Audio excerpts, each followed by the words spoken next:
Theorem 5.2 है हमारे पास। Late कर लें कि v और u जो है ना हमारे पास वेक्टर स्पेसिस हैं ओवर अ फील्ड के की फील्ड में, ठीक है।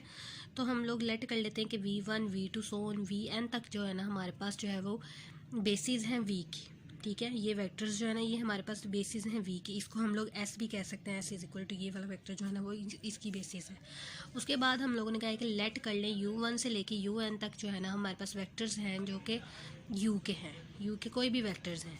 Then there exist a unique linear mapping, ठीक है। वो कह रहा है यूनिक लीनियर मैपिंग आ रही है f जो कि v से लेके u तक है, ठीक है। सच दैट अब हमारे पास जो है F of v1 is equal to आ रहा है u1 के, एफ ऑफ v2 जो है वो इक्वल टू आ रहा है u2 के, एफ ऑफ vn जो है वो इक्वल टू आ रहा है un के।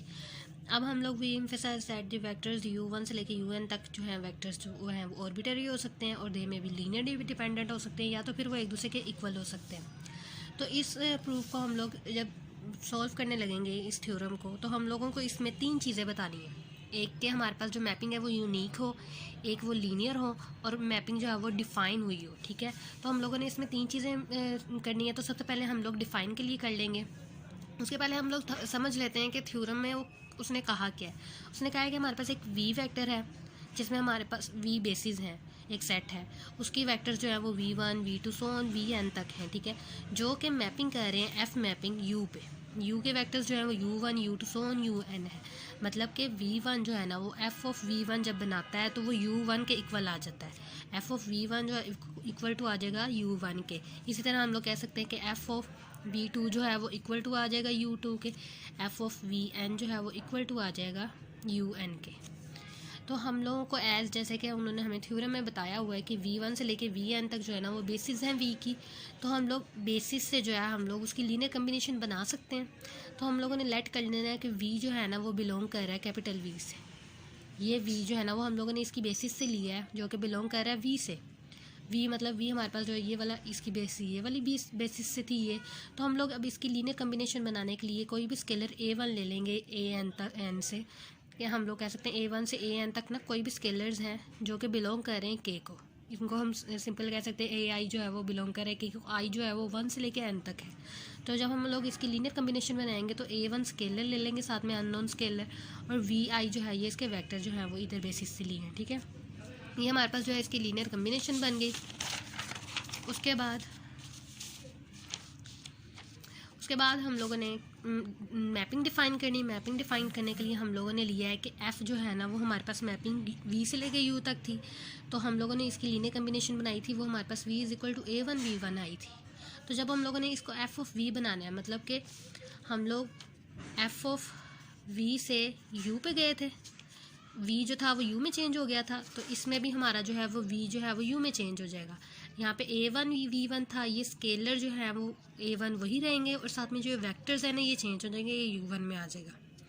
तो जब हमें पता है कि u1 जो है वो बिलोंग कर रहा है कैपिटल u से, तो हमारा जब स्केलर u1 के साथ मल्टीप्लाई होगा तो वो भी हमारा कैपिटल u से बिलोंग करेगा। इसी तरह u2 के साथ है, और जब हम इन दोनों को ऐड करेंगे तो वो भी हमारे पास u में बिलोंग करने चाहिए, ठीक है। और ये जो है ना ये सिर्फ समझने के लिए, ये थ्योरम का हिस्सा नहीं है। मतलब R3 की जब हम लोग बेसिस लिखते हैं तो वो 1 0 0 आती हैं, 0 1 0 0 0 1 आती है, ठीक है। ये हमारे पास आ जाता है E1 0 0 0 E2 0 0 0 और E3, ठीक है। तो जब हम लोगों ने अपना E1 E2 और E3 को इस तरह लिखना होता है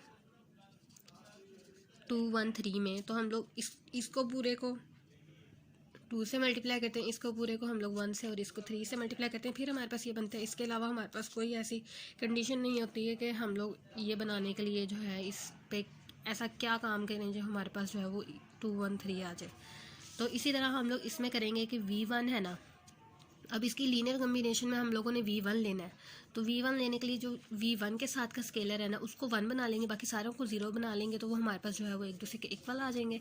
vi के केस के लिए हम लोग ऐसे कर लेते हैं कि 0 v1 लिया हम लोगों ने, और जो vi है ना vi के साथ का स्केलर जो है उसको 1 ले लिया, बाकी सारे को 0 ले लिया, तो ये हमारे पास vi के इक्वल आ जाएगा। जब हम लोग इसमें जो है मैपिंग करेंगे एफ़ की मैपिंग करेंगे तो हमारे पास जो है वो v1 जो है वो u1 में चेंज हो जाएगा, स्केलर सेम ही रहेंगे, स्केलर जो है ui के साथ का स्केलर जो है वो 1 है तो वो 1 हो जाएगा, वो इस तरह हो जाएगा। i जो है वो हमारे 1 से लेके n तक कुछ भी हो सकते हैं। अब हम लोगों ने दूसरे 3 चीज़ें बतानी थी, अब हम लोगों ने लीनियर बताना है। लीनियर बताने के लिए हम लोगों को पता है कि 2 केसेस होने चाहिए, एफ़ जो है वो u प्लस w करें तो वो हमें एफ़ u अलग और एफ़ w अलग आए, ठीक है। एफ़ जब किसी स्केलर के साथ मल्टीप्लाई करें तो वो हमारे पास जो है स्केलर बाहर आ जाए और एफ़ u ऐसे ही आ जाए। तो सबसे पहले हम लोग सबसे पहला केस बताने लगे हैं। तो पहले केस को बताने, पहली कंडीशन को बताने के लिए हम लोगों ने लिया कि v हमारे पास जो है वो ऐसे है और v जो है वो बिलोंग कर रहा है v से। तो जब हम लोग इसकी मैपिंग करवाते हैं एफ ऑफ v होता है तो वो हमारे पास v1 जो है वो u1 में चेंज हो जाता है, बाकी सारे वैसे ही आ जाते हैं। और अब हम लोगों ने एक और w लिया, w जो है वो भी हमारे v से ही बिलोंग कर रहा है, v की ही वेक्टर से बिलोंग कर रहा है। तो जब w की भी हम लोग मैपिंग करवाएंगे तो वो हमारे पास इसका v1 से लेके vn तक जो है वो u1 से लेके un तक हो जाएंगे, बाकी स्केलर जो है उसके भी सेम रहेंगे। तो जब हम लोग v और u को, v और w को जो है आपस में ऐड करवाएंगे तो वो हमारे पास इस तरह आ जाएगा। तो जब हम लोग इसमें से v1 कॉमन ले लिया, vn तक सारे कॉमन ले लिए, उसके बाद हमारे पास अंदर a1 प्लस b1 रह गया। तो जब हम इस पर मैपिंग करवाएंगे F of v plus w तो हमारे पास a1 plus b1 is equal to u1 हो जाएगा, वेक्टर बस चेंज हो जाएगा, बाकी सारा सेम रहेगा। तो हमारे पास a1 is equal to u1 आ जाएगा, सोन ये an तक आ जाएंगे, और b1 is equal to u1 आ जाएगा, सोन bn और un तक आ जाएंगे। तो इस वाले को पूरे को हम लोगों ने कहा था कि ये f ऑफ v है और इस वाले को पूरे को हमने कहा था कि ये f ऑफ w है। तो ये हमारे पास पहली कंडीशन जो है सेटिस्फाई होगी। अब हम दूसरी कंडीशन देख लेते हैं, f ऑफ k कोई भी हम लोग स्केलर के साथ मल्टीप्लाई करवाएं अपने v को तो हमारे पास स्केलर बाहर आ जाए और f ऑफ v बन जाए। तो हमें पता है कि v हमारे पास जो था वो इसके इक्वल था, तो जब हम लोग इसको किसी स्केलर के साथ मल्टीप्लाई करवाएंगे तो k और a1 v1 ऐसे आ जाएगा, और ये जो है अब हमारे पास हर के ने हर एक के साथ जाके मल्टीप्लाई होना, ठीक है। तो जब हम इसकी मैपिंग करवाते हैं एफ ऑफ वी करवाते हैं तो एफ ऑफ वी जो है वो इस तरह आता है, मतलब v1 जो है वो u1 से और सो ऑन un तक चले जाते हैं। जब हम लोग इसकी मैपिंग करवाएंगे तो इसका स्केलर v1 जो है ना वो u1 के इक्वल आ जाएगा, बाकी सारा सेम वैसे रहेगा, k बाहर आ जाएगा। और ये हमें पता है कि ये f ऑफ v के इक्वल है, तो मतलब ये दोनों साइड से एक दूसरे के इक्वल आ गई हैं, तो ये हम लोग कह सकते हैं कि सेकंड कंडीशन भी इसमें सेटिस्फाई हो गई है। इसके बाद हम लोगों ने यूनिकनेस का थ्योरम बताना है। यूनिकनेस बताने के लिए हमें पता है कि यूनिकनेस बताएंगे तो वो एक ही चीज़ होनी चाहिए, वन ही होना चाहिए सिर्फ। तो हम लोग कहेंगे कि हमारे पास जो है वो जी एक और मैपिंग है जो कि वी से लेके यू तक जा रही है। तो जैसे कि एफ पे लगा था कि एफ ऑफ वी आई जो है वो इक्वल टू यू आई था, तो हम लोग यहाँ पे कहेंगे कि जी ऑफ वी आई जो है ना वो इक्वल टू है यू आई के। इसी तरह हमारे पास वी का फंक्शन जो है वो इस तरह है, जब हम इसके साथ जी को मल्टीप्लाई करेंगे दोनों साइड्स पे तो हमारे पास जी बाहर आ जाएगा, सारा ऐसे आ जाएगा। जी ने जब अंदर मल्टीप्लाई होना ना तो ये a1 का स्केलर बाहर आ जाएगा, जी और v1 ऐसे ही आ जाएगा, जी और vn ऐसे आ जाएगा और an का स्केलर ऐसे बाहर आ जाएगा। तो हमें पता है कि g1 v1 इधर से हम लोगों को पता है कि अगर हम यहाँ पे i पे कुछ भी पुट करें तो वो u, अगर 1 पुट करूँगी तो u1 हो जाएगा, 2 पुट करूँगी तो u2 हो जाएगा। तो इसी तरह हम लोगों को पता है कि a1 is equal to u1 आ जाएगा। और ये हमें पता था कि हम लोगों ने पहले बोला हुआ है कि f ऑफ v जो है वो इक्वल इसके इक्वल है, तो हम लोग यहाँ पे f ऑफ v लिखेंगे। तो हम लोगों को यहाँ से पता लग रहा है कि g is equal to f आ रहा है या f is equal to g आ रहा है, तो मतलब f जो है ना वो यूनिक ही है हमारा। तो ये हमारा थ्योरम फिर ऐसे प्रूव हो जाता है।